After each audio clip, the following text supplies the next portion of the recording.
ya hari ini? Iya. Ali. Baik, kita doakan supaya Ali semoga besok sudah sehat kembali sehingga bisa bergabung dengan kita untuk belajar bersama. Oke. Baik, sebelumnya kita tepuk semangat dulu. Tepuk semangat.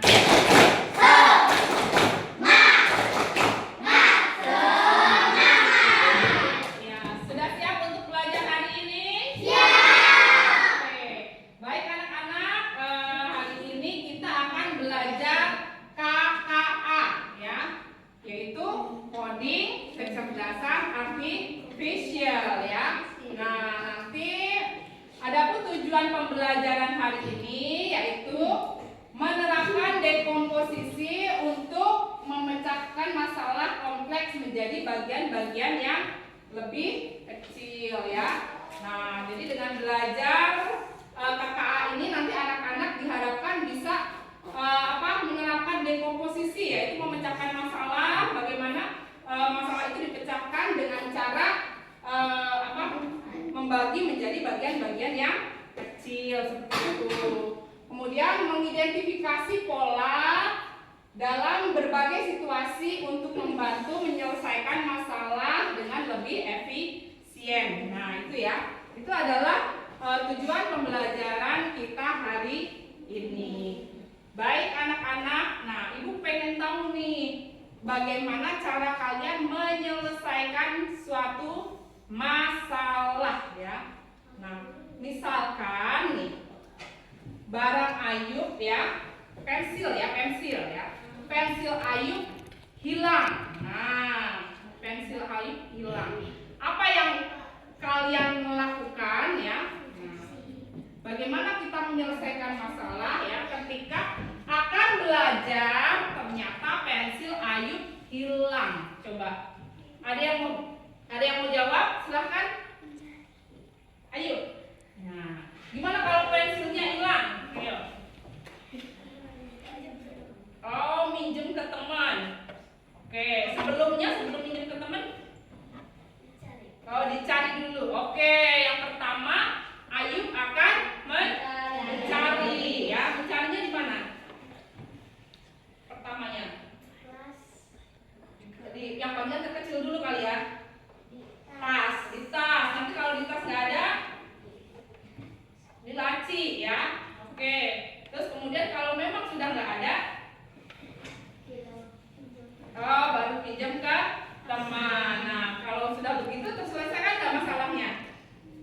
Terselesaikan ya. Tadi ada bagian-bagian yang atau tahapan-tahapan yang dilakukan Ayub, yaitu yang pertama Ayub akan mencari dulu di tas ya. Di tas nggak ketemu, akan mencari di laci. Di laci nggak ketemu, akan mencari di kelas. Kalau sudah nggak ketemu, baru minjam teman. Nah, itu tadi adalah tahapan-tahapan dalam menyelesaikan masalah. Nah, pagi ini kita akan belajar tentang berpikir komputasional. Apa sih berpikir komputasional? Nah, nanti kalian akan pelajari dengan cara melihat video ini ya. Oh, itunya. Ya, sebentar ya. Komputasional atau dalam bahasa Inggrisnya disebut computational thinking ya. Nah, anak-anak simak ya videonya. Apa artinya computational thinking atau berpikir komputasional? Adakah yang bermata jeli dan melihat kata komputasional di sini? Jadi hubungannya dengan komputer ya? Iya, betul sekali. Jempol buat kamu yang sudah menebak dengan benar. Berpikir komputasional adalah proses berpikir untuk menyelesaikan masalah dengan efektif dan efisien. Dalam ilmu komputer, proses berpikir ini dilakukan sebelum mulai menulis coding atau pemrograman. Jika sudah direncanakan dengan baik, maka coding yang ditulis akan sesuai dengan kebutuhan dan dapat diselesaikan sehari-hari. Mulai dari membuat gigi, mencatat ringkasan pelajaran, hingga menyiapkan tas untuk sekolah besok. Wah, kalau kita sudah bisa menerapkannya setiap hari, berarti kita semua sudah mahir dong. Belum tentu. Contoh-contoh tadi kan menerapkan komputasional pada masalah yang sederhana. Masih banyak nih masalah yang lebih kompleks, seperti misalnya mengatur keuangan bulanan, apa yang harus dilakukan kalau kamu tersesat di tempat baru, hingga memilih jurusan dan karir. Lalu yang lebih penting lagi, ketika kamu dewasa nanti, kamu akan menghadapi era industri 4 dan bahkan 5. Di sini kamu perlu kecakapan untuk memanfaatkan dunia digital, mulai dari mencari dan memilah informasi yang kamu perlukan, hingga menggunakan informasi itu untuk membuat keputusan penting dalam hidupmu. Menghadapi masalah kompleks kehidupan di masa sekarang dan masa depan ini mirip seperti merencanakan coding yang sudah dibahas sebelumnya. Kuncinya adalah memahami masalah dengan tuntas dan mencari cara menyelesaikan yang efektif dan efisien. Nah, kalau begitu, bagaimana agar kita bisa berpikir komputasional? Sekarang kita bahas ya, 4 landasan dari berpikir komputasional. Yang pertama, dekomposisi. Dekomposisi artinya membagi masalah kompleks ke bagian yang lebih kecil agar mudah diselesaikan. Misalnya, kamu ditunjuk jadi ketua panitia lomba 17-an. Maka, untuk memudahkan pelaksanaan, kamu bisa menunjuk panitia bagian acara, konsumsi, publikasi, keamanan, dan lainnya. Yang kedua, pengenalan pola. Artinya mencari kesamaan dan pola di antara bagian-bagian masalah kompleks yang sudah dipecah. Misalnya, kamu hendak melipat, mengabaikan detail yang tidak diperlukan. Misalnya, kamu hendak menceritakan pengalamanmu berwisata ke luar kota. Tentunya kamu mengalami banyak hal dari mulai berangkat di bus, berfoto bersama, makan di restoran, menginap di hotel, hingga perjalanan pulang. Tapi nggak mungkin kan kamu ceritakan semua kejadian dengan detail pada teman-temanmu. Pasti mereka bosan kalau kelamaan. Jadi kamu harus menyaring beberapa kejadian yang menarik saja untuk diceritakan pada teman. Yang terakhir, algoritma. Artinya membuat langkah-langkah penyelesaian atau membuat aturan yang diikuti untuk menyelesaikan masalah. Misalnya kamu diberi daftar belanja di supermarket oleh ibu. Ada minyak goreng, telur, roti, sayur, dan kopi. Lalu kamu harus buru-buru karena ibu sudah mau memasak dengan minyak goreng itu. Nah, kalau seperti ini, satu cara yang efisien misalnya mulai dengan mengambil barang yang paling dekat dari pintu masuk hingga terakhir yang paling dekat dengan kasir. Nah, itu dia 4 landasan berpikir komputasional yang perlu diterapkan untuk memecahkan masalah yang kompleks. Lalu berikutnya, apakah ada cara untuk mengasah kemampuan berpikir komputasional? Tentu ada. Selain bisa coba kamu terapkan ke masalah sehari-harimu, kamu bisa juga latihan soal untuk mengasahnya. Misalnya, gurumu akan memberikan soal-soal komputasional. Setelah menyimak video tadi, anak-anak jadi paham ya apa itu berpikir komputasional. Paham tidak?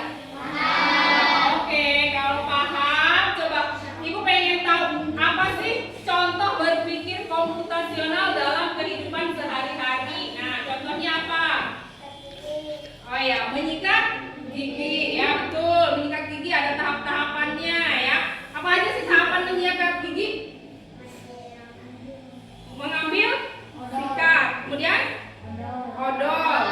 Nah, kemudian bersikat gigi, lalu berkumur. Ya, tepuk tangan untuk Igul. Selanjutnya apa lagi? Kegiatan sehari-hari berpikir komputasional dalam kehidupan sehari-hari. Ada lagi yang ingin kasih contoh? Menyiapkan buku sekolah. Oh ya, menyiapkan buku atau keperluan untuk sekolah. Ya, tepuk tangan untuk Ayu. Ada lagi? Oh ya, Arsya, apa Arsya? Mencari jalan keluar ketika tersesat di hutan. Oh ya, bagus. Tepuk tangan untuk Arsya ya. Itu yang lebih kompleks ya, mencari jalan keluar ketika kita tersesat di hutan. Ya, itu tadi adalah contoh-contoh berpikir komputasional dalam kehidupan sehari-hari. Itu tadi termasuk yang sederhana. Kalau yang kompleksnya, yang susahnya, contohnya kita merencanakan pengeluaran dalam 1 bulan, keuangan ya, merencanakan keuangan dalam 1 bulan. Oh, harus beli apa, Dek? Nah, itu untuk usia kalian belum nyampe ya. Nah, nanti bisa dipikirkan oleh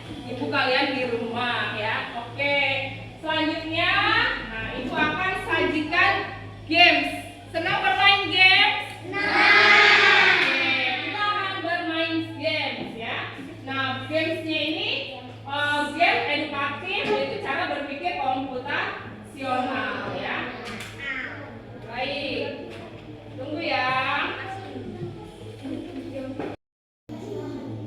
Ya, anak-anak, ini adalah games robot coding adventure ya. Jadi robot coding, perjalanan dari robot coding. Nah, bagaimana si robot ini berjalan untuk mendapatkan bintang ya. Nah, kita akan belajar berpikir komputasional dengan memandu robot mencari bintang ya. Nah, nanti ada panel perintah. Di sini ada atas, ini sebelahnya bawah, kanan, kiri. Nah, si robot ini akan mengikuti apa yang menjadi perintah anak-anak ya.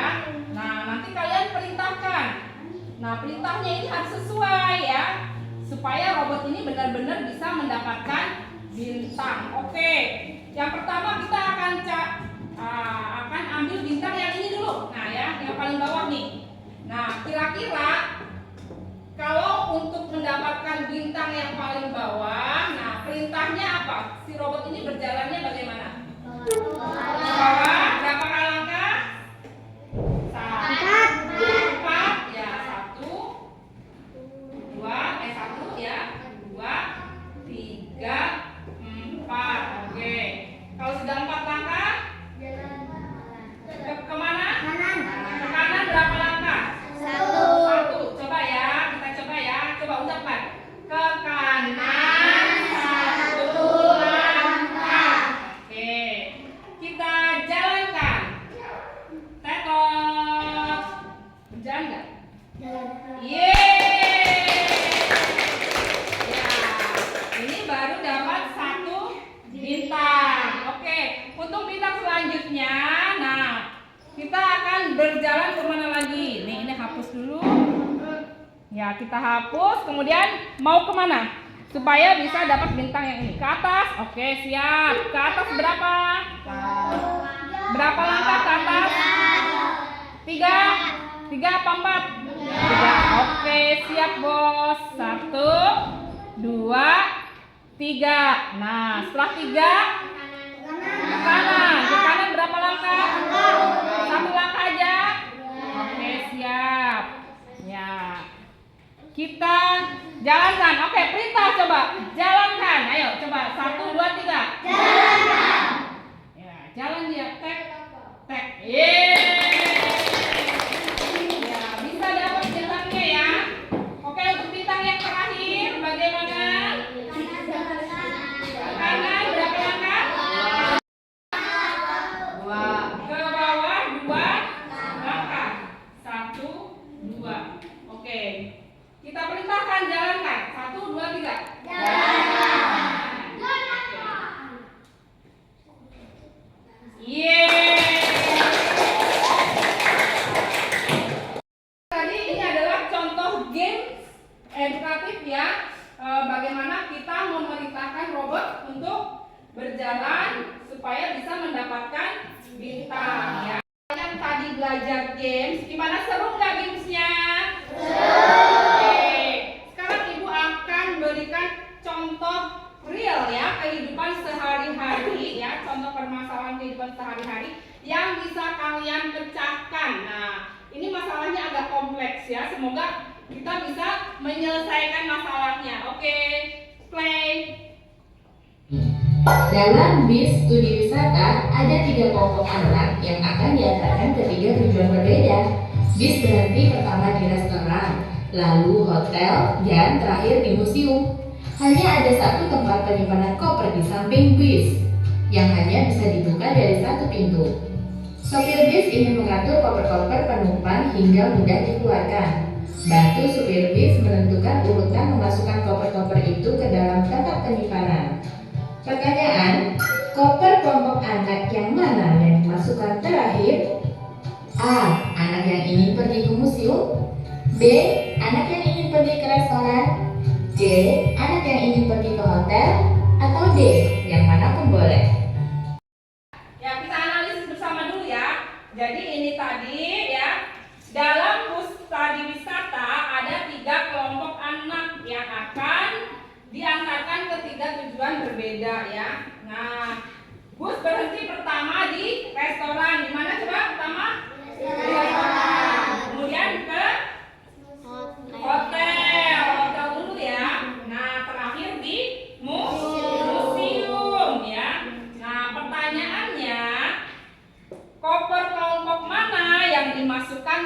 terakhir yang dimasukkan ke bis yang terakhir. Nah, A. Anak yang ingin pergi ke museum. B. Anak yang ingin pergi ke restoran. C. Anak yang ingin pergi ke hotel atau tas manapun boleh. Nah, kira-kira jawabannya yang mana coba? Ini ada A, ada B. Ada yang jawab C? Gak ada. D? Gak ada. Jadi cuma A dan B. Oke. Coba siapa yang jawab A? A. Cuma kelompok ini. Ada yang lain? Oke. Reza kenapa jawab A? Karena museum tempat terakhir. Jadi tas terakhir itu anak-anak yang berada di museum. Oke. Coba kita jawab. Kita tanya yang A. Kenapa jawabnya A? Yang B ya? Oh, B jawabannya ini mah B ya. Oke, B. Kenapa B? Karena restoran tempat yang pertama. Jadi tasnya harus yang dekat. Oh, tasnya harus yang dekat pintu. Ya, berarti yang terakhir itu yang paling dekat pintu. Oke. Restoran itu tempat pertama. Jadi tas terakhir itu otomatis tas yang dekat pintu. Berarti yang terakhir itu tas yang di mana? Yang menuju ke mana? Ke restoran, ya kan? Karena restoran tempat pertama. Berarti anak-anak yang mau ke restoran turunnya pertama kali. Jadi naruh tasnya paling terakhir, ya enggak? Ya. Paham nggak? Benar, paham. Oke, berarti jawabannya yang B. Tepuk tangan untuk Andre.